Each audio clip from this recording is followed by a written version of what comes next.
Hello students, आज हम बात करेंगे stereochemistry of organic compound. Stereochemistry एक नया वर्ड है।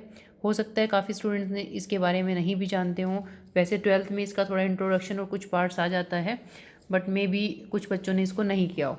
फिर भी हम ऐसे सोच के चलते हैं कि किसी भी बच्चे ने इसको नहीं किया होगा। स्टीरियोकेमिस्ट्री क्या होता है? स्टीरियो जैसे कि नाम से पता चल रहा है, that is about space. Chemistry मतलब केमिस्ट्री, स्पेस में क्या केमिस्ट्री चलती है। स्पेस दे, ये हमारा स्पेस वो वाला स्पेस नहीं है जो अंतरिक्ष जिसको हम कहते हैं हिंदी में, नहीं। ये कहते हैं, ये बता रहा है कि केमिस्ट्री में स्पेस का क्या रोल है। केमिस्ट्री में स्पेस का क्या रोल है। स्पेस मतलब ओरिएंटेशन, मतलब आगे है पीछे है, मतलब किस स्पेस में है। मतलब 3D स्ट्रक्चर अगर मैं एक केमिकल कंपाउंड का लेती हूँ तो उसमें अरेंजमेंट ऑफ एटम कैसा है स्पेस में, दैट इज़ स्टीरियोकेमिस्ट्री। ठीक है, स्टीरियोकेमिस्ट्री जो है इस बहुत इंपॉर्टेंट ब्रांच है। इससे हमें बहुत सारे नए कंसेप्ट देखने को मिलते हैं, इसलिए जो है स्टीरियोकेमिस्ट्री का कंसेप्ट जो है बहुत इंपॉर्टेंट है। तो इसमें क्या है, सबसे पहले स्टीरियोकेमिस्ट्री को हमने दो पार्ट में डिवाइड किया, that is structural isomerism and stereo isomerism. ठीक है, structural isomerism and stereo isomerism. Structural isomerism क्या बताता है, ये हमें बताता है अबाउट द स्ट्रक्चर। ठीक है, और स्टीरियो आइसोमेरिज्म हमें बताता है स्ट्रक्चर के साथ साथ स्पेस में अरेंजमेंट क्या होता है। ठीक है, सबसे पहले तो यहाँ पे एक टर्म आई है आइसोमेरिज्म।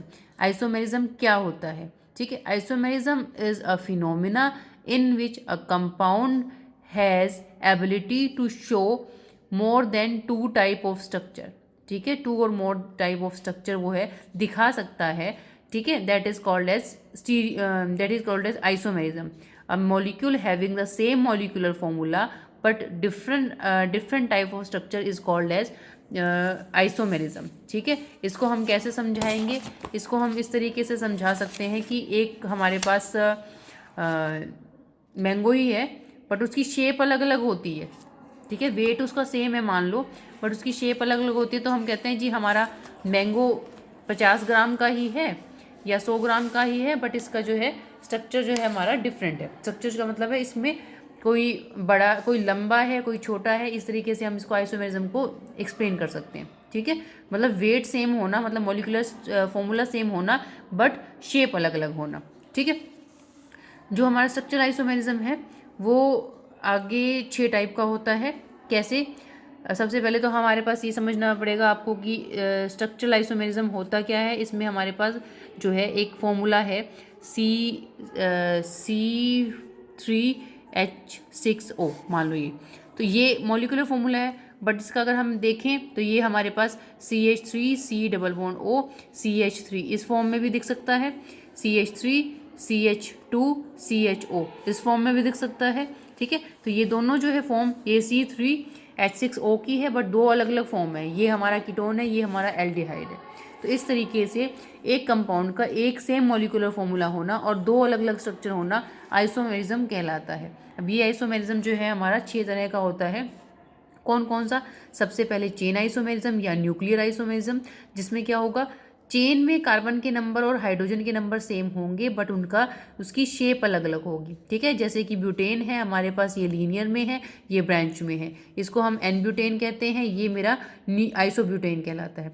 इसी तरीके से अगर मैं पेंटेन की बात करूँ, all have the same molecular formula 5C5H12, but ये हमारा 5 कार्बन सीधे एक लाइन में है, जिसे हम एन पेंटेन कहते हैं।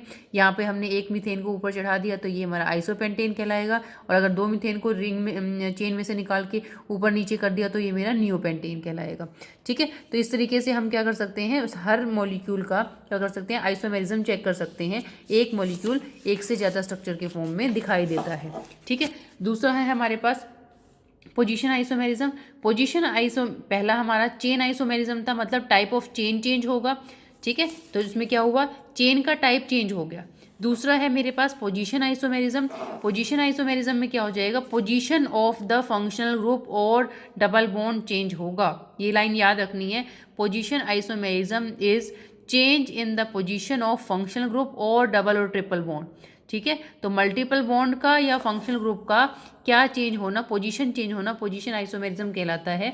जैसे कि मेरे पास ब्यूटीन है, अगर मैं ब्यूटीन में डबल बॉन्ड पहले कार्बन पे लगाती हूँ तो ये ब्यूट 1 इन होगा, और दूसरे कार्बन पे लगाती हूँ तो ब्यूट 2 इन होगा, but have the same molecular formula. ठीक है, मॉलिक्यूल्स का फॉर्मूला सेम है बट स्ट्रक्चरल फॉर्मूला अलग अलग है। इसके बाद इसके आप और एग्जाम्पल देख सकते हो। Functional isomerism is called as this is functional isomerism is क्या होता है, इसमें क्या हो जाएगा, हमारे पास फंक्शनल ग्रुप अलग अलग होगा। वहाँ तो फंक्शनल ग्रुप की पोजीशन अलग अलग थी, इसमें फंक्शनल ग्रुप ही अलग हो जाएगा। एक एग्जांपल तो जैसे मैंने आपको दिया था अभी एल्डिहाइड और कीटोन का। दूसरा जो एग्जांपल है वो है हमारे पास क्या है, वो है ये इथेनॉल या इसके साथ जो है मिथॉक्सीमीथेन। ठीक है, मतलब C2H6O, मैंने C3H6O लिया था, और ये जो है हमारे पास एसीटोन मतलब एल्डिहाइड और कीटोन की फॉर्म में आ गया था।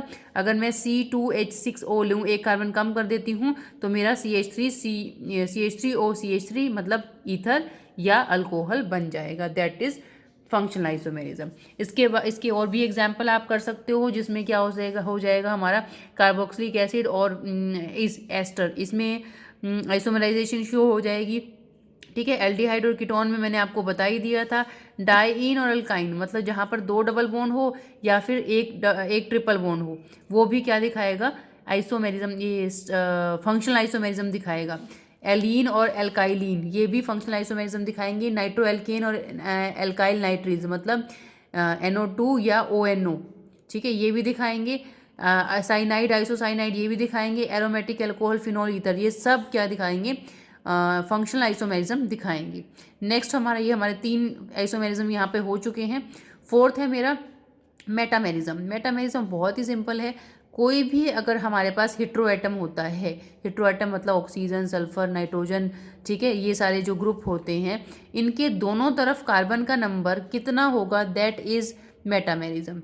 ठीक है, अगर मेरे पास एक कंपाउंड में और जिसमें क्या है, मेरे पास ऑक्सीजन है मतलब ईथर है वो, उसमें 4 कार्बन है, तो 4 कार्बन में ऑक्सीजन के दोनों तरफ 2-2 भी हो सकते हैं, एक तरफ एक और दूसरी तरफ 3 भी हो सकता है। ठीक है, तो ये जो है मेटामेरिज्म कहलाएगा, और ये जो आइसोमर्स होते हैं वो हमारे मेटामर्स होते हैं। ठीक है, तो यहाँ पे मैंने देखा कि यहाँ पर मैंने देखो ये एग्जांपल बताया था कि 2-2 भी हो सकते हैं, 3-1 भी हो सकता है, या फिर जो साइड में 3 है वो ब्रांच की फॉर्म में भी हो सकते हैं। तो इस तरीके से मैंने क्या दिखा दिया आपको, ये मेटामेरिज्म हो जाएगा। ठीक है, ये सल्फर के साइड में भी हो सकता है, नाइट्रोजन के साइड में, कार्बोनिल के साइड में भी हो सकता है, दैट इज मेटामेरिज्म। इसके बाद हमारा 5th and the most important is tautomerism. ठीक है, टॉटोमेरिज्म में क्या होगा, इसमें 1-3 माइग्रेशन होता है एक हाइड्रोजन का एक पोजीशन से तीसरी पोजीशन पे। ठीक है, 1-3 माइग्रेशन है तो 1 से उठेगा और 3 पे जाएगा।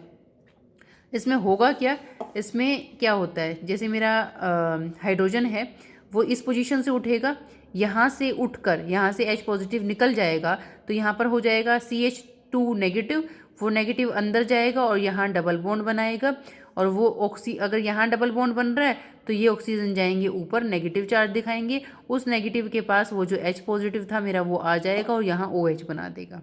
ठीक है, इस तरीके से ये क्या हो जाएगा, टॉटोमेरिज्म हो जाएगा। ये डायनामिक इक्विलिब्रियम को शो करता है, जिसमें एक कंपाउंड एक फॉर्म के साथ साथ दूसरी फॉर्म में एग्जिस्ट करता है और दोनों में झूलता रहता है, मतलब इक्विलिब्रियम शो करता है। जैसे कि हमारा एसिटाइल्डिहाइड है वो कीटो फॉर्म में और इनॉल फॉर्म में, दोनों में दिखाई देता है। इसी तरीके से अगर एसीटोन का मैं देखूं तो वो एसीटोन के साथ साथ इनॉलिक फॉर्म में भी जाना पसंद करता है। ये अमाउंट बहुत कम होती है, मतलब 0.1% जो है वो इस फॉर्म में आना चाहते हैं, 1-2 सेकंड के लिए आएंगे फिर वापस चले जाएंगे, फिर आएंगे फिर वापस चले जाएंगे। तो ये हमारी अनस्टेबल पोजीशन होती है, बट जाते हैं और इसकी वजह से 2-4 इसकी प्रॉपर्टी आती हैं, तो इसलिए इसे कंसीडर किया जाता है, दैट इज टॉटोमेरिज्म। ठीक है, इसके बहुत सारे एग्जाम्पल आप यहाँ पे देख सकते हो। ठीक है, ये हमारा जैसे जो हमारे इथेनॉलिक एसिड होते हैं या एसिटोएसिटिक एस्टर होते हैं, उसमें बहुत ही ज़्यादा अच्छा इसका रिस्पॉन्स होता है। और आप देख सकते हैं यहाँ पे ये जो मैंने आपको यहाँ पर बताया था कि ये 0.1% में नेग्लिजिबल अमाउंट में बन रहे हैं, वो ड्यू टू दिस CH2 की एसिडिटी के कारण यहाँ पर ये 7% में बन रहे हैं।